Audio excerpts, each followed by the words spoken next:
Bonjour à toutes et à tous, je suis seul en scène, mais rassurez-vous, ce n'est pas moi qui vais parler. Je suis très heureux de pouvoir nous permettre d'échanger, de discuter avec un acteur majeur de la production et des médias qui est en duplex avec nous. Il s'agit de Pierre-Antoine Capton. Bonjour Pierre-Antoine. Bonjour Laurent. Je vais vous présenter et puis d'abord expliquer les conditions dans lesquelles vous n'avez pas pu venir à Marseille. Il ne s'agit pas pour vous d'un boycott, mais plutôt du problème social qui touche aujourd'hui le transport aérien et qui vous a fait passer une formidable soirée, je crois, dans un aéroport parisien. J'ai voulu être malin. J'ai voulu partir la veille et je suis resté 4 heures hors lui, mais voilà, je suis désolé de ne pas être avec vous et très heureux de partager cet entretien. L'essentiel, c'est que vous soyez avec nous ce matin pour partager vos convictions. Patron de Media One, vous êtes présent sur l'ensemble de la chaîne de production de valeur audiovisuelle, la production de contenu originaux, la distribution, l'édition de chaîne et puis aussi de la diversification en matière de brand content. Votre groupe est leader sur la fiction, le cinéma et l'animation en France et en Europe. Et puis, Media One est le deuxième studio indépendant de production au niveau mondial. Alors, on parle un tout petit peu de votre actualité, comme on dit dans les médias. Si je prends l'actualité des 10 derniers jours, Rapace, l'accident de piano, 13 jours, 13 nuits, sorti la semaine dernière. Et puis F1, dont on a appris il y a quelques heures qu'il avait dépassé, je crois, le million de spectateurs en salle en France, ce qui, j'épargne les métaphores automobiles, est un démarrage assez prestigieux et extraordinaire. Alors, je crois que Media One, c'est 900 millions de chiffre d'affaires sur le cinéma chaque année. Ce gros plan sur le cinéma, est-ce que c'est un effet d'optique ou est-ce que c'est un virage stratégique que vous opérez pour que le pilier futur du groupe soit le cinéma? Non, merci beaucoup pour cette question, Laurent. Le pilier de Media One depuis le début, c'est notre capacité à accompagner des créateurs européens dans leur volonté de produire des œuvres et quel que soit le support. Media One s'est lancé il y a 10 ans.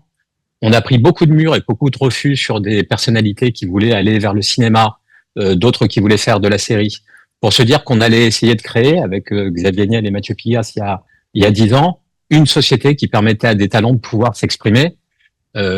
Cette société, elle est née d'un refus. J'avais la chance de produire un auteur français qui s'appelle Florian Zeller. On produisait des pièces de théâtre en France avec lui. Florian avait un talent dingue. Et il rêvait d'adapter au cinéma une pièce française qui s'appelait Le Père avec Robert Hirsch. Et j'ai fait le tour des chaînes de télévision il y a 7 ans pour essayer de financer ce film qui valait entre 3 et 5 millions d'euros. Et puis on n'a pris que des refus. Tout le monde nous disait il a jamais fait de film. Alors, on a produit un court-métrage avec Florian pour montrer qu'il avait les capacités de le faire. On nous a encore dit non. Et puis le hasard des rencontres a fait que des personnalités de chez CIE aux États-Unis nous ont dit mais pourquoi vous essayez pas de le faire en anglais? Et donc Florian a écrit Le Père version cinéma en anglais, l'a envoyé à un acteur qui s'appelle Anthony Hopkins, a fait coproduire ce film en Angleterre, l'a tourné en anglais, et la petite histoire, c'est qu'il a gagné 2 Oscars, notamment celui du meilleur premier film, et puis le César du meilleur film étranger, ce qui était pour nous complètement ubuesque. Et on s'est dit que si on avait un lieu où on pouvait créer pour tous les talents possibles leur capacité de faire du cinéma, de la série, de l'animation, du digital, on avait sans doute gagné. Et donc, le cinéma, pour nous, est un territoire qui nous permet de développer pas mal de talents. Et on est très fiers hier d'avoir autant de sorties, d'accompagner F1, qui est un succès phénoménal. Je sais que Clément était là juste avant. On sait que la première semaine va être à peu près plus de 200 millions de dollars de box-office. C'est le plus gros succès pour un service de streaming au cinéma. Nos partenaires sont Apple, sont Warner. Et donc, c'est une nouvelle façon de créer du contenu. C'est un nouveau moyen de raconter la Formule 1. Nicolas parlait du storytelling autour du sport. Le film Formula One va dans la droite lignée de ce qu'était Drive to Survive. Donc, pour Media One, c'est un territoire très important qu'on va continuer de développer. Et on a la chance aujourd'hui d'avoir, pour les 5 prochaines années, dans tous les pays européens où on est représenté et aussi aux États-Unis, un line-up assez incroyable. Donc, première leçon, se prendre des murs en France est plutôt parfois porteur de bonnes nouvelles à l'avenir au niveau mondial. Donc, c'est important que vous nous le disiez. Se prendre des murs partout est pour nous quelque chose d'important. Je peux vous donner un autre exemple. Cette année, Plan B a sorti une série qui s'appelle Adolescence. Donc, vous avez sans doute entendu parler, on en reparlera peut-être sur l'impact que ça peut avoir sur la société. Mais adolescence, ça a démarré par un refus d'Amazon aux États-Unis. On se demandait un peu comment cette série allait pouvoir sortir, puis elle est arrivée chez Netflix en Angleterre avec le succès qu'on lui connaît. C'était la deuxième série en langue anglaise la plus vue de l'histoire de la plus vue de l'histoire de Netflix. Il faut en permanence se prendre des murs. C'est à vous, cette émission qu'on a lancée il y a 15 ans, qui était mon premier bébé en télé. Au bout de 2 jours de diffusion sur France 5, alors que c'était un gros enjeu, je me souviens d'un article dans Paris Match. J'étais très fier d'avoir un article dans Paris Match qui disait « c'est à vous, c'est à refaire », qui nous démolissait du début à la fin. Il faut savoir faire preuve d'abnégation et puis surtout se faire confiance, parce que on parlait d'intelligence artificielle juste avant, et faut écouter les talents, être capable de se dire que si vous avez un nombre de créatifs suffisamment forts et qui ont démontré leur succès, il faut juste que vous soyez capable de les accompagner. Et c'est ce qu'on a essayé de créer avec Media One. Et je suis hyper fier de représenter une centaine de producteurs, beaucoup en Europe et un peu aux États-Unis. Alors, il y a les talents qui sont là, vous grossissez, vous les faites grandir, mais la politique d'acquisition continue. Les films entre 2 et 4, La Maison de Jonathan Cohen, 6 au film. Dans cette idée que Media One est un boulimique, un conglomérat qui grossit, quelle est votre boussole en fait pour choisir les bonnes acquisitions? Alors, c'est la créativité. Depuis le démarrage, on a dit plein de choses de Media One. C'était une société qui ne faisait qu'acheter. La réalité, c'est que on a essayé depuis le démarrage de s'associer aux meilleurs talents possibles. Jonathan Cohen, ça fait 4 ans qu'on discute. On était le coproducteur de La Flamme et du Flambeau. On a pensé avec lui que pour le digital, il y avait beaucoup de nouvelles histoires à raconter, que c'est sans doute l'un des meilleurs acteurs en France pour pouvoir le faire. Et donc, au bout de 4 ans de négociation, parce que de temps en temps, c'est très long de convaincre des talents, on a fini par le persuader de nous rejoindre.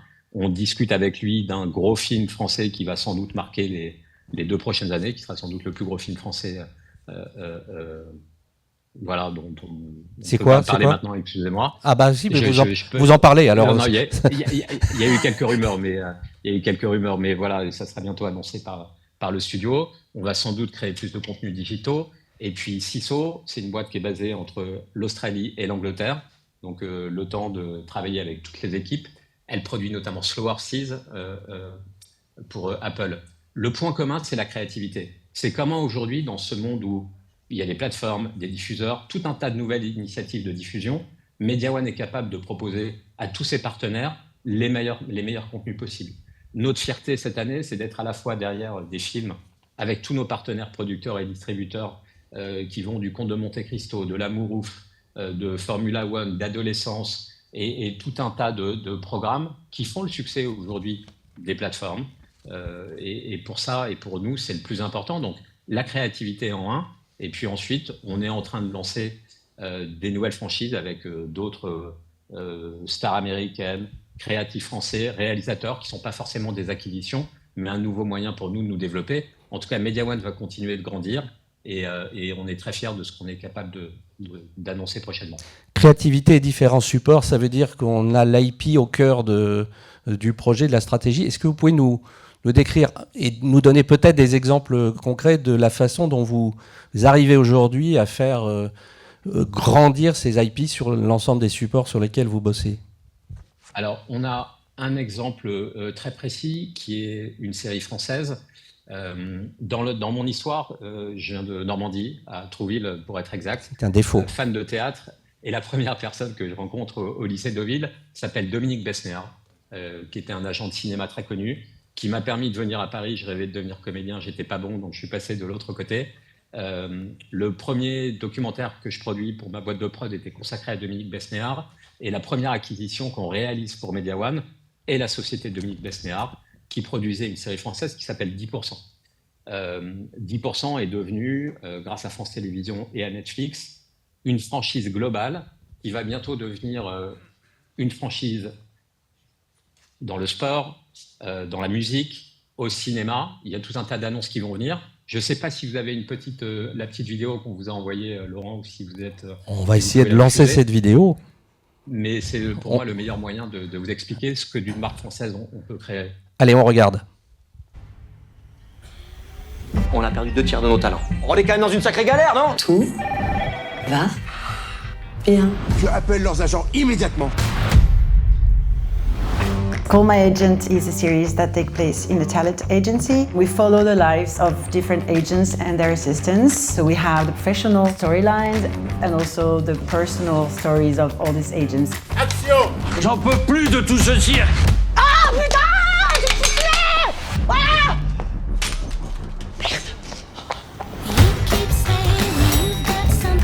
First it was a hit in France, then thanks to Netflix it really performed in the States and worldwide. It's unbelievable. These boots are made for walking, and that's just what they'll do.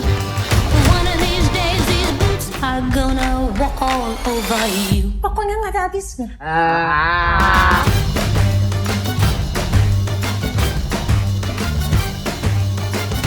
Mana agen gue?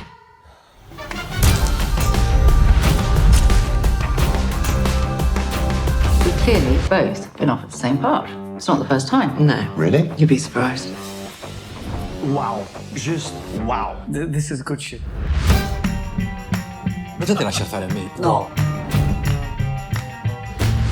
The movie is the opportunity to have these characters join together again, but reinvent the form. It's fun to have them back together in a new adventure. Christ's sake, why do they always have to run? I'm Eva Longoria, director of Call My Agent LATAM. I fell in love with the French version. The Mexico LATAM version will be the best version. These boots are made for walking, and that's just what they'll do. But one of these days these boots are gonna You girls are good. walk all over, walk all over, walk all over you. Ho fatto incazzare pure Meryl Streep. Cazzo! Ouais, je crois que tout est dit là. Ouais. C'est montrer que la créativité française, accompagnée par un groupe comme le nôtre, dans un écosystème beaucoup plus large, permet de faire. La version sport sera faite avec LeBron James et Plan B qui va la produire. Le film, dont le tournage va démarrer en octobre, sera un des gros événements. Et j'ai réussi à persuader hier, et je ne vous donnerai pas le nom Laurent, mais une des plus grandes stars hollywoodiennes qui participait. Non mais vous êtes le roi du teasing. À chaque fois vous dites je peux pas vous le dire mais vous nous en parlez. Bon bref. Il y a trop de journalistes dans la salle, mais juste pour vous dire quelque chose, quand on se fait confiance depuis la France, on a un écosystème créatif formidable et c'est ce qu'on essaie de mettre en place. Et une autre franchise comme Miraculous, qui est un dessin animé très, symbolique de la créativité de chez Media One, est l'une des franchises pour enfants les plus connues dans le monde. Et on en a pas mal d'autres qui vont arriver. Deux petites questions d'actualité pour terminer. 10%, c'est d'abord sur France Télévisions, qui est un de vos clients principaux. Je ne vais pas vous demander d'entrer dans les détails législatifs et politiques de ce qui se passe dans l'audiovisuel public aujourd'hui, mais pour parler du fond, est-ce qu'un audiovisuel public, par rapport à un acteur privé, qu'il soit diffuseur ou producteur, il est important qu'il soit plus puissant ou au contraire réduit à des missions de base permettant au privé de respirer un peu plus? Non, je pense qu'on a un écosystème en France qui est très privilégié. On a la chance d'avoir des très grands acteurs industriels qui investissent dans les médias. Ce qu'a fait CMA, CGM avec BFM Pathé est une chance pour tout le monde. Et il faut vraiment encourager ces initiatives et se rendre compte de cette chance qu'on a en France de pouvoir continuer de produire, développer. C'est pas un hasard si on est capable de faire toutes ces franchises mondiales depuis la France. C'est grâce à ces acteurs industriels. Et je pense que le service public, on a besoin de le soutenir, on a besoin de bien le financer, parce qu'il est essentiel aussi dans ce monde de la création. Depuis l'arrêt de la redevance, il se passe quand même pas mal de questions. Et juste pour une petite question d'actu, on a tous réduit nos budgets de flux de 5%. C'était une demande de France Télévisions et croyez-moi, ça a été pour tous les producteurs un enjeu difficile, mais tout le monde y participe et il faut soutenir à mort le service public. C'est Alexia Laroche-Joubert qui a poussé un cri Merci, du cœur Alexia. en disant que tu avais raison, je répète. Dernière question, Rodolphe Belmer sera tout à l'heure sur scène dans quelques minutes. Il va nous dévoiler évidemment les contours de l'accord historique que le groupe TF1 a noué avec Netflix. Qu'en pensez-vous tout simplement ? Je pense qu'on est dans un paysage qui est en perpétuelle évolution. Depuis la création de Media One, il s'est passé tellement d'alliances. On parlait du mariage TF1-M6, On parle de Skydance, qui est un producteur qui rachète Paramount aux États-Unis. Ce matin, pendant le démarrage de votre conférence, et vous l'avez peut-être pas vu, France Télévisions a annoncé être diffusé et repris par Amazon. Sky a été racheté par RTL en Allemagne. Tous les jours, ce métier évolue. Nous, Media One, on a considéré qu'il fallait qu'on se positionne uniquement sur la création et d'être le meilleur partenaire de tous les modèles qui sont en train de se développer.